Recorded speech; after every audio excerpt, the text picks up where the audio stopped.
आप देख रहे हैं ENI live next generation media.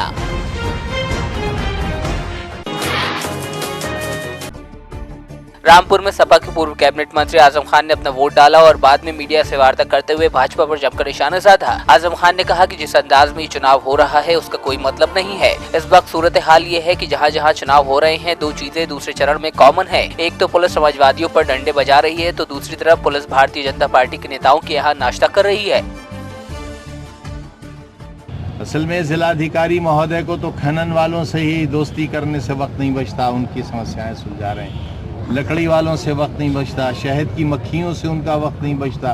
उन्हें बहुत मीठा शहद चाहिए, तो वो काफ़ी मसरूफ़ रहते हैं अपने इन कामों में।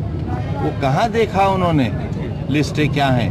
नसीर अहमद खां पार्लियामेंट का चुनाव जो दूसरे नंबर पे हारे हों भाजपा से, विधायक हों इस वक्त, उनका वोट नहीं है।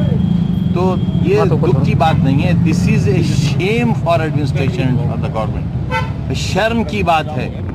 इसीलिए मैं कह रहा हूँ, खुल के कहो भाई। मैं तो बराबर कह रहा हूँ, हमारा वोट का अधिकार खत्म करो।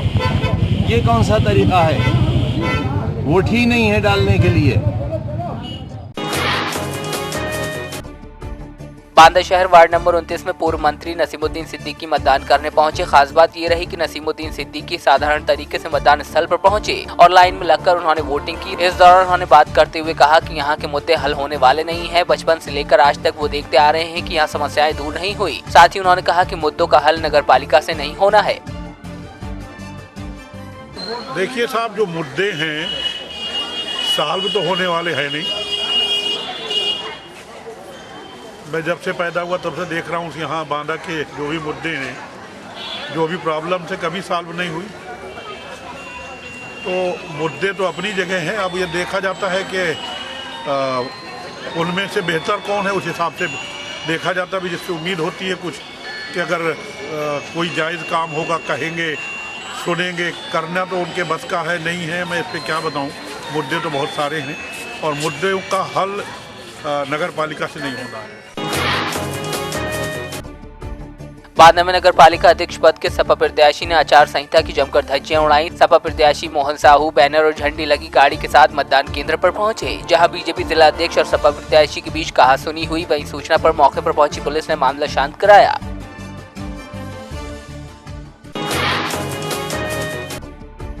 बांदा में सत्ताधारी पार्टी के विधायक आचार संहिता की धज्जियां उड़ाते नजर आए, तो वहीं पोलिंग बूथ पर बीजेपी महामंत्री ने पुलिसकर्मी पर जातिगत हमला कर दिया। बांदा शहर में नॉन वोटर बीजेपी विधायक और सांसद चुनाव आयोग की पाबंदी के बावजूद खुलकर मॉनिटरिंग करते दिखाई दिए। इतना ही नहीं, विधायक की गाड़ी पर लगा बीजेपी का झंडा चुनाव आयोग के आदेशों को ताक पर रखने की कहानी साफ बयान करता रहा।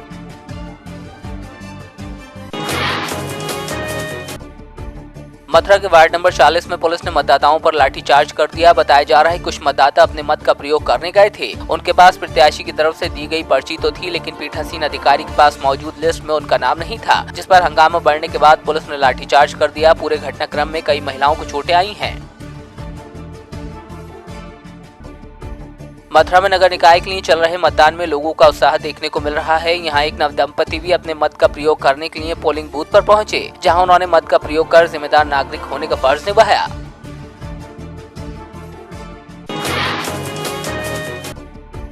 निकाय चुनाव के चलते दूसरे चरण में इटावा में भी मतदान हुआ, जिसमें मतदाताओं ने बढ़ चढ़कर हिस्सा लिया। इटावा में 3 नगर पालिका और 3 नगर पंचायत हैं, जिसमें नगर पंचायत इटावा में 40 वार्ड हैं, वर्धना में 25 और जसवंत नगर में 25 वार्ड हैं, जहां कड़ी सुरक्षा के बीच मतदान संपन्न हुआ।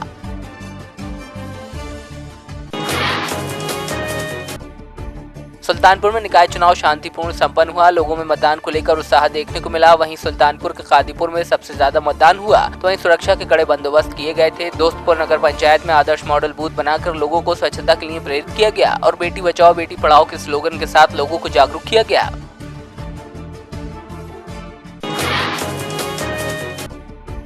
बलिया में नगर पालिका चुनाव के लिए रविवार को दूसरे चरण में मतदान कड़ी सुरक्षा के बीच शांतिपूर्ण ढंग से संपन्न किया गया। रसरा क्षेत्र के सभी 25 वार्डों में लगभग 60% तक मतदान हुआ। अध्यक्ष पद के 7 और सभासद पद के 101 प्रत्याशियों समेत कुल 118 प्रत्याशियों की किस्मत बैलेट बॉक्स में कैद हो गई।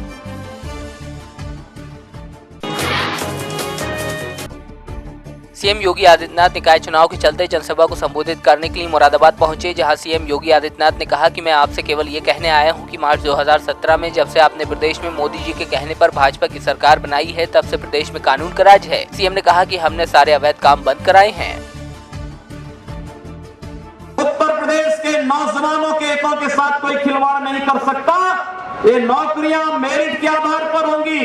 हमने ग्रुप 3 और ग्रुप 4 की जितनी भी नौकरियां होंगी उनमें इंटरव्यू की प्रथा को हम लोगों ने समाप्त किया है और हम लोगों ने तय किया है कि युवाओं के साथ भेदभाव करने वाले और इन प्रतियोगी परीक्षाओं को धन का जरिया बनाने वाले लोगों की जगह जेल में होगी। युवाओं के साथ अन्याय करने वाले लोगों को हम बख्शेंगे नहीं।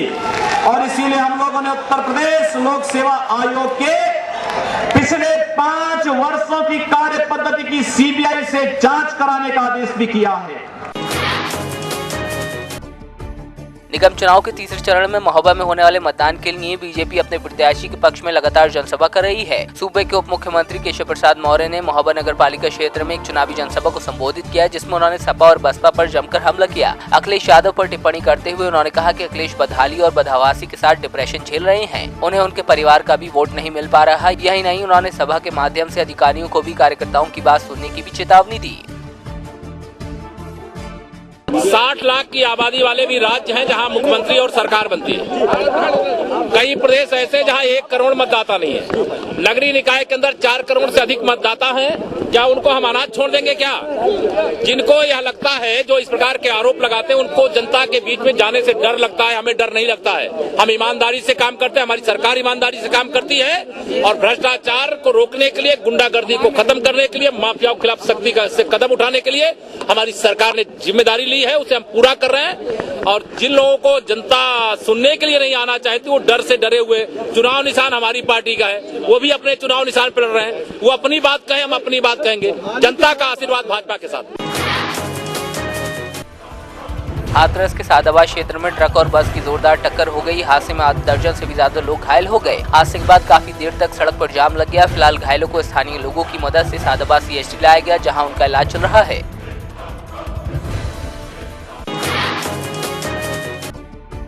मोगा के रचनाकार के रूप में पहचाने जाने वाले राय बहादुर पद्मश्री डॉक्टर मथुरा दास की याद में नेत्र जांच शिविर का आयोजन किया गया। इस कैंप में करीब 1000 से ज्यादा मरीजों की आंखों का चेकअप किया जाएगा, साथ ही मुफ्त आंख का ऑपरेशन भी किया जाएगा। कैंप का उद्घाटन करने के लिए हरिद्वार से निर्धन निकेतन आश्रम के स्वामी रामकिशन जी महाराज विशेष रूप से मोगा पहुंचे थे।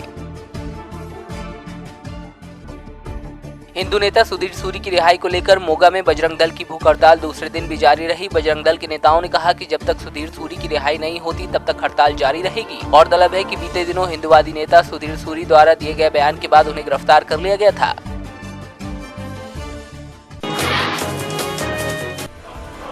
नवी मुंबई के तलोजा में कंपनी के गोदाम में भीषण आग लगने से अफरा तफरी मच गई। आग की सूचना मिलने पर दमकल की 6 गाड़ियां आग पर काबू पाने के प्रयास में जुट गईं। फिलहाल आग के कारणों का पता नहीं चल पाया है।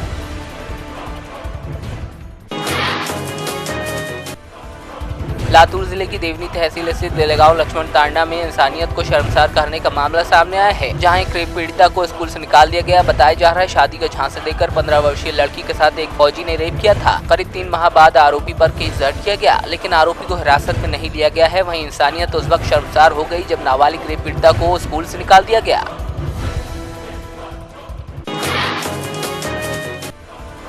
गिर सोमनाथ में महिला के साथ लूट का मामला सामने आया है। बताया जा रहा है बाइक सवार 2 शख्स सड़क पर महिला के पास आए और चुनाव के चलते चेकिंग होने की बात कहकर गहनों को बैग में रखने के लिए कहा। महिला ने गहने बैग में रखे तो आरोपी बैग में रखे गहने लेकर फरार हो गए। महिला की माने तो 3 लाख रुपए के गहने थे।